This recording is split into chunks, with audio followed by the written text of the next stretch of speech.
Hello दोस्तों, मैं आपकी दोस्त आज फिर उपस्थित हूँ आपके बीच एक नई कहानी के साथ। आज हम होली के पौराणिक महत्व के बारे में जानेंगे। आखिर होली का त्योहार क्यों मनाया जाता है? हर वर्ष हम होलिका दहन क्यों मनाते हैं? तो चलिए शुरुआत करते हैं होलिका दहन की कहानी की।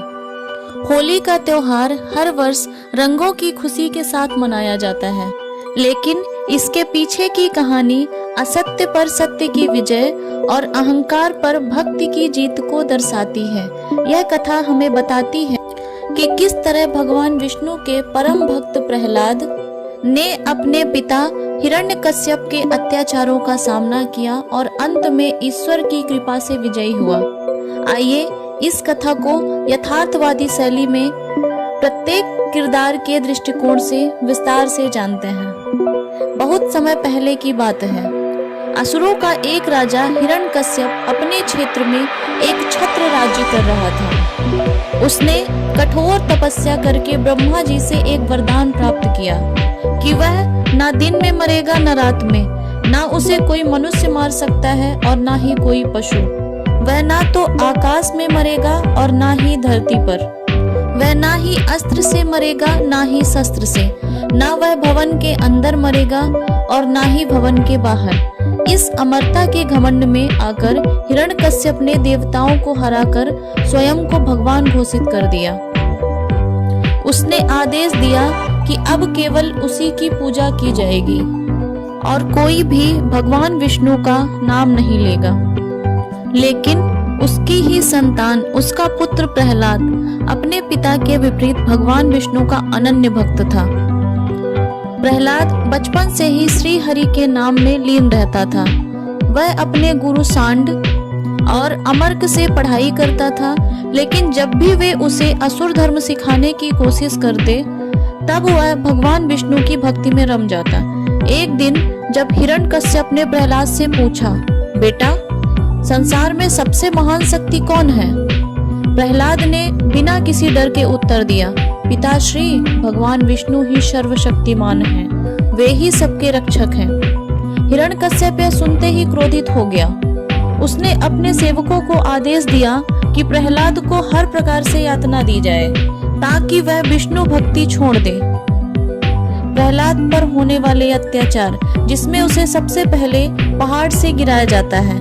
प्रहलाद को एक ऊंचे पर्वत की चोटी से धकेल दिया गया, लेकिन श्री हरि ने उसे हवा में ही थाम लिया और वह सुरक्षित भूमि पर उतर आया। सांपों के विष में डालना, प्रहलाद को सांपों के विष के बीच छोड़ दिया गया, लेकिन नागराज स्वयं उसकी रक्षा करने आ गए। एक बार प्रहलाद के ऊपर सैनिकों से प्रहार करवाया गया, लेकिन कोई भी हथियार प्रहलाद को नुकसान नहीं पहुंचा सके। फिर हिरण्यकश्यप तंग आकर प्रहलाद को समुद्र में फेंकने का निर्णय लेता है। उसने प्रहलाद को समुद्र में फेंकवा दिया। उसे समुद्र में डुबाने का प्रयास किया गया, लेकिन लहरों ने प्रहलाद को समुद्र के किनारे पहुंचा दिया। प्रहलाद का अडिग विश्वास देकर हिरण्यकश्यप की बहन होलिका ने एक योजना बनाई। होलिका को ब्रह्मा जी से यह वरदान प्राप्त था कि आग उसे जला नहीं सकती। उसने हिरण्यकश्यप से कहा, भैया मैं प्रहलाद को गोद में लेकर अग्नि में बैठूंगी, मुझे आग कुछ नहीं कर पाएगी, लेकिन प्रहलाद जलकर भस्म हो जाएगा। हिरण्यकश्यप यह सुनकर बहुत प्रसन्न हुआ और उसने तुरंत व्यवस्था कराई। होलिका ने प्रहलाद को अपनी गोद में बैठाया और विशाल अग्नि प्रज्वलित कर दी। अग्नि की लपटें आकाश तक पहुंचने लगी।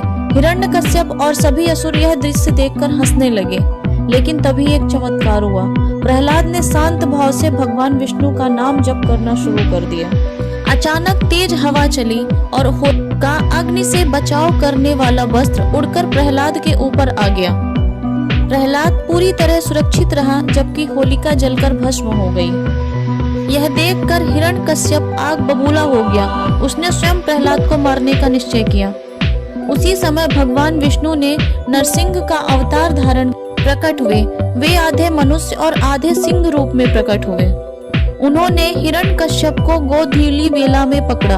उस समय ना दिन था ना रात। उन्हें महल के द्वार पर ना भीतर ना बाहर लेकर गए। अपने ने नाखूनों से उसका वध किया, अर्थात ना वह अस्त्र था ना शस्त्र। उसे अपने गोद के ऊपर रखकर मार डाला, अर्थात ना भूमि में और ना आकाश में। इस प्रकार अत्याचार का अंत हुआ और भक्त प्रहलाद की विजय हुई। इस कहानी से शिक्षा, सत्य और भक्ति की हमेशा जीत होती है।